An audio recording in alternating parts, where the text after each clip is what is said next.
Hello everyone, आज के इस वीडियो में हम बात करने वाले हैं टाटा कैपिटल आईपीओ के बारे में। तो इस आईपीओ के अंदर जिनको भी अलॉटमेंट हुआ है या फिर जिनको अलॉटमेंट का ये वीडियो काफी इंपॉर्टेंट रहने वाला है, क्योंकि हम आपको बताने वाले हैं लिस्टिंग डे स्ट्रेटेजी। और साथ ही दोस्तों जो इसका जीएनपी लगातार क्रैश हो रहा है उसकी वजह से एक लॉट साइज पर लिस्टिंग के दिन में कितने परसेंट के प्रीमियम या फिर कितने परसेंट के लॉस देखने को मिल सकते हैं वो यहाँ पर जानने की कोशिश करेंगे। लेकिन सबसे बड़ी बात रहेगी इस आईपीओ के अंदर लिस्टिंग के दिन में बड़े ओपन गेम, और इस बड़े ओपन गेम से आपको कैसे बचना है इसे भी जानने की कोशिश करेंगे। तो आप जरूर वीडियो के अंत तक बने रहें। आज का ये वीडियो सबसे ज्यादा स्पेशल रहने वाला है जिनको अलॉटमेंट हुआ है उनके लिए। तो जैसा कि दोस्तों यहाँ पर इस आईपीओ के अंदर अगर आपको अलॉटमेंट हुआ है तो 326 रुपए पर शेयर के भाव में 46 इक्विटी शेयर आपको अलॉट कर देंगे और जो आपके डीमेट अकाउंट में भी आ गए होंगे। जैसा कि आप देख सकते हैं 10 अक्टूबर को यहाँ पर सभी के शेयर यहाँ पर दे दिए गए हैं डीमेट अकाउंट में, और इनकी लिस्टिंग होगी कल दोस्तों 13 अक्टूबर को बीएसई और एनएसई को पर। लेकिन सबसे बड़ी बात यहाँ पर नहीं आया है, तो आप देख सकते हैं 14,996 रुपए देख सकते हैं रिफंडिंग का अपडेट शायद आपको आ गया होगा, लेकिन नहीं आया है तो दोस्तों यहाँ पर थोड़ा बहुत टाइम लग सकता है क्योंकि बहुत ही बड़ा अमाउंट है जो आपको यहाँ पर रिफंड करना है। लेकिन सबसे बड़ी बात है कि दोस्तों इसमें लिस्टिंग डे स्ट्रेटेजी कैसे अपनाते हैं। सबसे पहले तो दोस्तों कंपनी का बिजनेस मॉडल देखना चाहिए, उसके बाद दोस्तों कंपनी के प्रॉफिट एंड लॉस की लिस्ट देखने चाहिए, और फिर बैलेंस उसके बाद ही तय होती है कि लिस्टिंग डे स्ट्रेटेजी कैसे अपनानी चाहिए। तो सबसे पहले दोस्तों बात करते हैं कंपनी के बिजनेस मॉडल के ऊपर। तो भारत की एनबीएफसी क्षेत्र की एक महत्वपूर्ण उपलब्धि यहाँ पर हासिल की है इस टाटा कैपिटल ने। जो आप देख सकते हैं टाटा कैपिटल टाटा सन्स की पूर्ण स्वामित्व वाली सहायक कंपनी टाटा समूह की प्रमुख वित्तीय सेवाएं शाखाएं के रूप में यहाँ पर कार्य करती है। मतलब कि दोस्तों टाटा सन्स आप जानते होंगे, टाटा समूह या फिर टाटा ग्रुप आप जानते होंगे, तो उसकी दोस्तों ये फाइनेंशियली एक बहुत ही बड़ी कंपनी है जो भारत की एक बहुत ही अच्छी उपलब्धि इसने हासिल भी कर रक्षी है। आगे आप देख सकते हैं यहाँ पर कंपनी खुदरा और एसएमई कॉर्पोरेट ऋण के साथ साथ धन प्रबंधन, निवेश बैंकिंग और तृतीय पक्ष क्षेत्र उत्पादनों के वितरण सहित वित्तीय समाधानों की एक विस्तृत श्रृंखला प्रदान करती है, और इसका विविध पोर्टफोलियो इसे भारत के वित्तीय सेवाएं परिदृश्य में एक प्रमुख खिलाड़ी के रूप में यहाँ पर स्थापित करता है। तो कंपनी आप देख सकते हैं टाटा समूह को हेल्प ना कर देख सकते हैं खुदरा यहाँ पर जो कंपनीज होती हैं वह है जैसे कि एसएमई, उसके बाद कॉर्पोरेट ऋण वाले, और जो यहाँ पर जैसे कि यहाँ पर धन प्रबंधन जो करते हैं उनके साथ साथ, और साथ ही यहाँ पर देख सकते हैं निवेश बैंकिंग और तृतीय पक्ष जो यहाँ पर सेवाएं होती हैं तो उनको ये कंपनी उपलब्ध कराती है। तो मोटा मोटी तौर पर सिर्फ एक ही बात आती है कि कंपनी सिर्फ और सिर्फ कर्जा देती है अदर सेक्टर को, जैसे कि यहाँ पर खुदरा यहाँ पर एसएमई होते हैं बड़ी बड़ी कंपनी, तो उनको दोस्तों ये कंपनी बहुत ही बड़ा फंड उपलब्ध कराती है, वो भी दोस्तों ब्याज लेने के पर्पज से। जब दोस्तों कंपनी यहाँ पर किसी को पैसा देगी तो यहाँ पर दोस्तों इंटरेस्ट तो लेगी, उसी वजह से दोस्तों कंपनी का यही काम सबसे बड़ा टिका हुआ है, और आने वाला फ्यूचर भी दोस्तों फाइनेंशियली आंकड़ों से चलने वाला है। हर किसी के यहाँ पर छोटे मोटे भी घर आप उठाते हैं तो उनके अंदर भी दोस्तों लोन्स का यहाँ पर आपको जरूर अपडेट देखने को मिलेगा। तो इसी प्रकार दोस्तों इस कंपनी का सबसे बड़ा पॉजिटिव पॉइंट कंपनी के फंडामेंटल्स हैं, प्रॉफिट एंड लॉस लिस्ट है, तो वो काफी बेहतर बन रही है।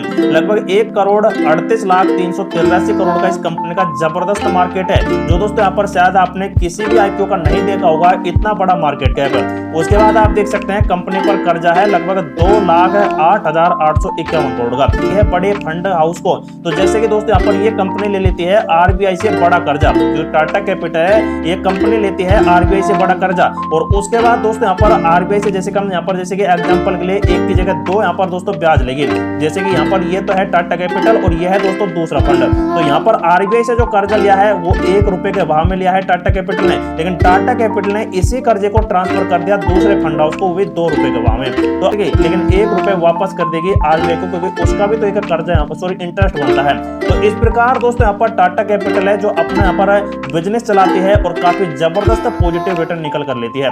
जैसे कि आप खुद भी देख सकते हैं, नोट आप देखेंगे 14% का है, तो लेकिन कंपनी जो फंड यहाँ पर जनरेट कर रही है, रेवेन्यू जो जनरेट कर रही है अपने बिजनेस को बढ़ाने के लिए काफी अच्छा उपयोग में ले रही है, जिसकी वजह से दोस्तों वैसे टाटा कैपिटल काफी जबरदस्त देख सकते हैं अपनी अपडेट निकाल कर देती है।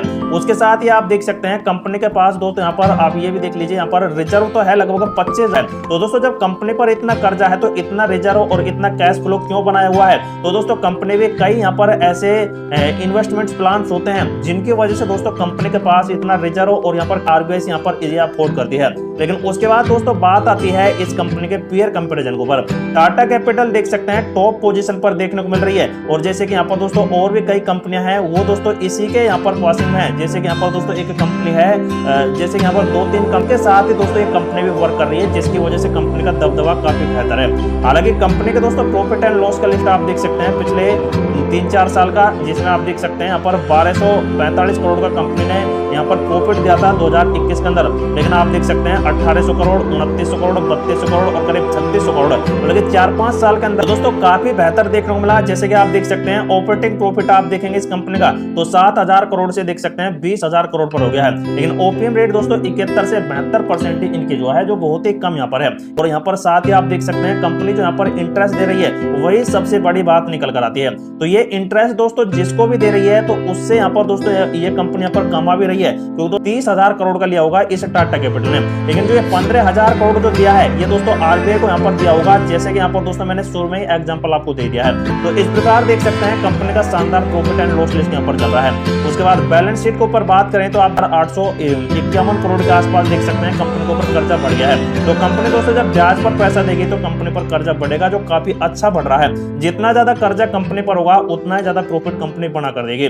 लगभग 82,000 करोड़ से 2.5 लाख करोड़ का देख सकते हैं कंपनी का लायबिलिटी एसेट है, मतलब कंपनी के नेटवर्थ दोस्तों काफी अच्छे इंक्रीज होते दिखाई दे रहे हैं। तो दोस्तों ये कुछ ऐसे यहाँ पर अपडेट थे जो यहाँ पर दोस्तों आपको जानना बहुत ही जरूरत था, इनको दिखाया है। ये दोस्तों काफी स्ट्रॉन्ग है और इनको देखते हुए दोस्तों यहाँ पर जो मेरी यहाँ पर रणनीति है लिस्टिंग स्ट्रेटेजी की, तो वो लॉन्ग टर्म पर्पज से काफी बेहतर रहेगी। लेकिन सबसे बड़ी बात दोस्तों यहाँ पर निकल कर आएगी कि यहाँ पर लिस्टिंग डे स्ट्रेटेजी में यहाँ पर ये वाली कंपनी की आप पॉजिटिव ट्रेंड करेगी या फिर फ्लैट ट्रेडिंग के बाद पॉजिटिव लेते हैं। तो यहाँ पर आप देख सकते हैं मेहता इक्विटीज लिमिटेड के सीनियर वीपी रिसर्च एनालिस्ट हैं प्रशांत तापसे। इनका कहना है कि रूढ़िवादी दीर्घकाल निवेशकों के लिए हमारा मानना है कि टाटा कैपिटल आईपीओ भारत के वित्तीय सेवाओं क्षेत्र में निवेश करने का एक अवसर लाता है।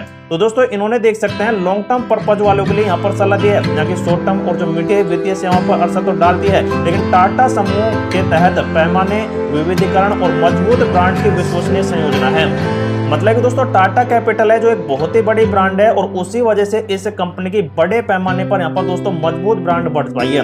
तो तापसे का सिर्फ यही कहना है कि लॉन्ग टर्म पर्पज से इसमें आप सोच सकते हैं। तो अभी यहाँ पर 2-3 रुपए का इसका जीएमपी था, लेकिन आज तो देख सकते हैं पूरी तरह से जीरो ही इसका जीएमपी हो चुका है। और कल दोस्तों 13 तारीख को इसकी लिस्टिंग यहाँ पर होने जा रही है बीएसई एनएसई को पर। तो दोस्तों अभी तो फ्लैट चल रहा है ये वाला आईपीओ, मतलब कि 326 पर ही दोस्तों यहाँ पर देख सकते हैं 326 पर ही कंपनी लिस्ट करेगी। यहाँ पर दोस्तों सबसे बड़ी बात आ जाती है कि क्या कंपनी लिस्टिंग के दिन में बड़ी अपडेट दे सकती है। लेकिन उससे पहले दोस्तों यहाँ पर आपको बता देता हूं कि जो एलजी कंपनी है, एलजी इलेक्ट्रॉनिक्स जो आईपीओ है, तो उसकी वजह से दोस्तों इस कंपनी के अंदर जो क्यूआईबी कैटेगरी वाले हैं वो ज्यादा एंट्री नहीं करने को मिल रहा है कि एलजी कंपनी के अंदर इतना तगड़ा प्रॉफिट बन सकता है। तो दोस्तों क्यूआईबी क्यों इन्वेस्टमेंट करेंगे इस टाटा कैपिटल के अंदर। जैसा कि यहाँ पर आप देख सकते हैं टाटा कैपिटल का जो पहले जीएमपी था वो मतलब कि 25% के आसपास था।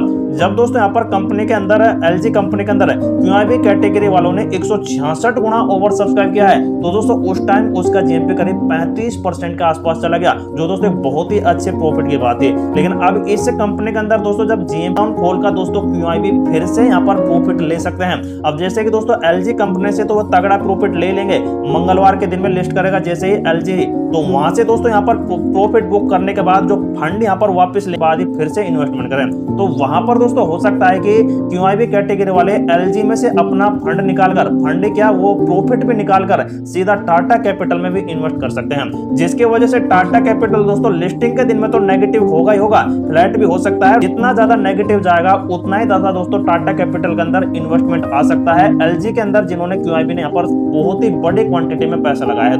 तो इस प्रकार दोस्तों यहाँ पर ये है। तो दोस्तों ये मेरा अनुमान है, बिल्कुल फिक्स यहाँ पर कोई अपडेट नहीं है।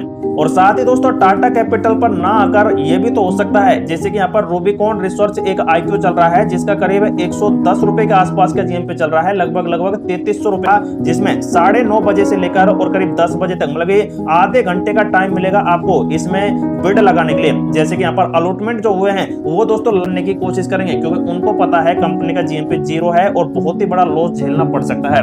लेकिन दोस्तों जब यहाँ पर जो बिना अलॉटमेंट वाले हैं तो वो हो सकता है कि इसमें इस कंपनी को पसंद करते हो और उसी वजह से इसमें इन्वेस्टमेंट करें। तो यहाँ पर अलॉटमेंट वाले हैं जो यहाँ पर सेल के, और जो यहाँ पर बिना अलॉटमेंट वाले हैं वो यहाँ पर खरीदने की यहाँ पर तैयारी भी कर सकते हैं। लेकिन दोस्तों यहाँ पर जब ये यहाँ पर सेल बाय करेंगे, किसी रेट एग्जांपल को लिए 326 रुपए पर कंपनी के सबसे ज्यादा सेल बाय के यहाँ पर लोट लगते हैं, मतलब कि बिड लगती है, और जिस शेयर पर जिस प्राइस पर दोस्तों सेल बाय के यहाँ पर सबसे ज्यादा बिड लगेंगे उसी वाले प्राइस को लॉक कर देगी कंपनी और उसी पर कंपनी लिस्ट कर जाए। आधे घंटे का ही मौका मिलेगा इसमें सेल बाय डिसीजन के लिए। तो इस प्रकार दोस्तों लिस्टिंग होती है। लेकिन बड़े ऑपरेटर कैसे चाल खेलेंगे, अब जैसे कि मैंने अभी आपको बताया कि यहाँ पर करीब करीब QIB ने 3.42 गुना, उसके बाद नॉन इंस्टीट्यूशनल देख सकते हैं इन्होंने भी करीब करीब 2 गुना के आसपास ओवर सब्सक्राइब किया। लेकिन आप देख सकते हैं करोड़ों रुपए इन्होंने इन्वेस्टमेंट किए हैं। तो करोड़ों का मतलब यह है कि कम से कम यहाँ पर 500, 100, 1000, 2000 लोट साइज तो एक बार में भर देंगे अगर अलॉटमेंट हुआ है। अब जैसे कि यहाँ पर रिटेलर हैं तो जिन्होंने भी यहाँ पर गलती से भी 2-3 लोट साइज भर दिए हैं तो सभी के सभी अलॉटमेंट हुए हैं। तो उसी प्रकार दोस्तों इनको भी अलॉटमेंट हुआ ही होगा, और जिसकी वजह से दोस्तों अलॉटमेंट हुआ है तो इनको एक बार में ही, जैसे कि यहाँ पर QIB कैटेगरी वाले मान लेते हैं तो कम से कम 100 लोट साइज अनुमान लगाते हैं, 100 लोट साइज उनको यहाँ पर मिल जाती है। तो अब यहाँ पर आप देख सकते हैं कुछ भी प्रॉफिट नहीं हो रहा है। तो इसी से बचने के लिए दोस्तों हो सकता है कि ये थोड़ा बहुत यहाँ पर पूरा का पूरा सेल भी कर दें, तो इसकी वजह से ये कंपनियां जो 300 से लेकर के आसपास भी आने की बहुत ही ज्यादा यहाँ पर नेगेटिव संकेत दे रही है। तो इस प्रकार दोस्तों ये सेल कर सकते हैं, और हो सकता है कि थोड़ा बहुत यहाँ पर लॉस में सेल करने के बाद ये जैसे कि अब 280 पर भी आ जाता है कंपनी का शेयर, तो वहां पर दोस्तों ये फिर से बुक कर सकते हैं एक बड़ा यहाँ पर मतलब यहाँ पर फिर से खरीदारी कर सकते हैं 100 लोट साइज की।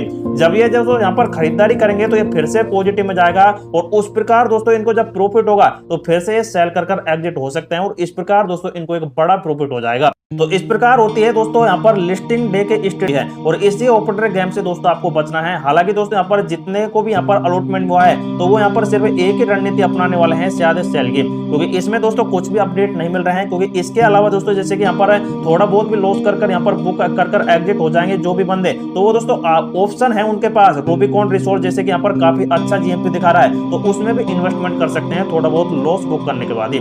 तो इस प्रकार दोस्तों लिस्टिंग डे स्ट्रेटेजी यहाँ पर रह सकती है बड़े ऑपरेटर की, जिससे दोस्तों आपको यहाँ पर बचना है। लेकिन दोस्तों जो भी इस कंपनी के अंदर कल लिस्टिंग के दिन सेल बाय एंड होल्डिंग का डिसीजन लेता है तो उनके लिए ये वीडियो सिर्फ इंफॉर्मेटिव पर्पज से प्रोवाइड कराई गई है। तो आप अपने फाइनेंशियली एडवाइजर से जरूर लिस्टिंग डे स्ट्रेटेजी अपने आप बना सकते हैं। लेकिन दोस्तों अब जो इस आईपीओ को लेकर बड़े अपडेट होंगे वो आपको नेक्स्ट वीडियो प्रोवाइड करा दिए जाएंगे, तो आप जरूर हमारे चैनल को सब्सक्राइब कर रखें।